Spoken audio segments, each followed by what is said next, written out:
ख्याल से ये प्रज्ञा ठाकुर है ना, जैसी खवातीन एक बदनुमा दाग है भारतीय माशरे पर। और मैं माजरत चाहती हूँ, मैं भी खातून हूँ, लेकिन मैं जुल्म का साथ देने वाली खातून का किसी सूरत भी साथ नहीं दे सकती। अब ये औरत बकवास कर रही है कि भारत में किसी को हिजाब पहनने की जरूरत नहीं है। जिन्हें घर के अंदर खतरा है वो घर में रहते हुए हिजाब पहने, और भारत में किसी को हिजाब पहनने की जरूरत नहीं है।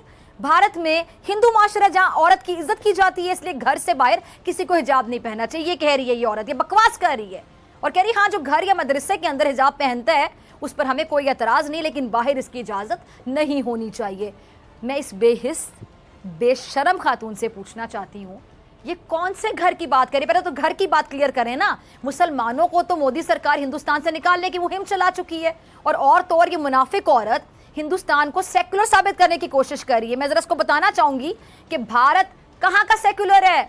भारत तो तंग जहन वाला मुल्क है, और मोदी की छोटी सोच ने भारत को इतना छोटा बना दिया कि पूरी दुनिया देख रही है इस भारत की औकात इस वक्त।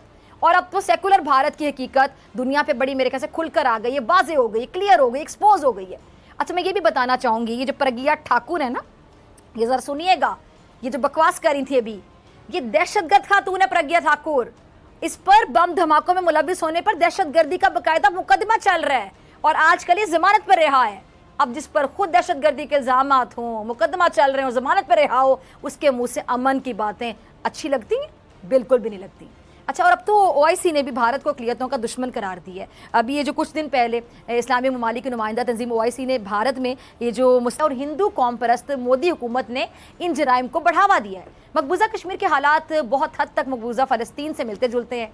अब मकबूजा कश्मीर में जुल्म की तस्दीक जो है अमरीकी दानिश्वर कर रहे हैं, और इनकी बात दुरुस्त भी है कि मकबूजा कश्मीर में हालात बहुत कशीदा हैं, और वहाँ के सहाफ़ी तक महफूज नहीं है। क्योंकि एक रिपोर्ट के मुताबिक भारत में 2021 में कम से कम 6 सहाफ़ी कत्ल हुए, 108 पर हमले किए गए, 13 मीडिया हाउसेस को निशाना बनाया गया, और सबसे ज़्यादा मकबूजा जम्मू और कश्मीर में 25 सहाफ़ियों और मीडियादारों को निशाना बनाया गया। रिपोर्ट के मुताबिक साल 2021 में भारत में कम से कम 24 सहाफ़ियों पर जिस्मानी हमले किए गए, उन्हें धमकियाँ दी गई, हिरासा किया गया, और पुलिस समेत दीगर सरकारी अहदेदारों ने उन्हें काम करने से रोका। इन 24 सहाफ़ियों में से 17 के साथ मारपीट के वाक़यात में पुलिस मुलव्विस है।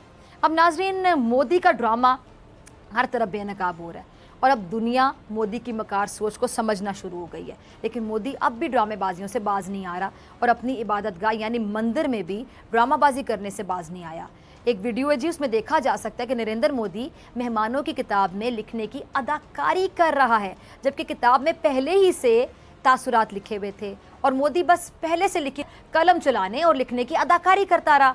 और मोदी की असलियत सामने आने पर सोशल मीडिया पर किसी ने नरेंद्र मोदी को बुरा एक्टर करार दिया, और किसी ने तनकीद का खुलकर निशाना बनाया और इसे बचगाना करार दे दिया। अब मोदी तो दूसरों में खामियां तलाश करता है, उसका अपना दामन गुनाहों से भरा पड़ा है, और मोदी के गुनाह अब चीख चीख कर ये कह रहे हैं कि अब तुम्हारे जुल्म का अंजाम आ पहुंचा है, अब ऐसे नहीं चलेगा।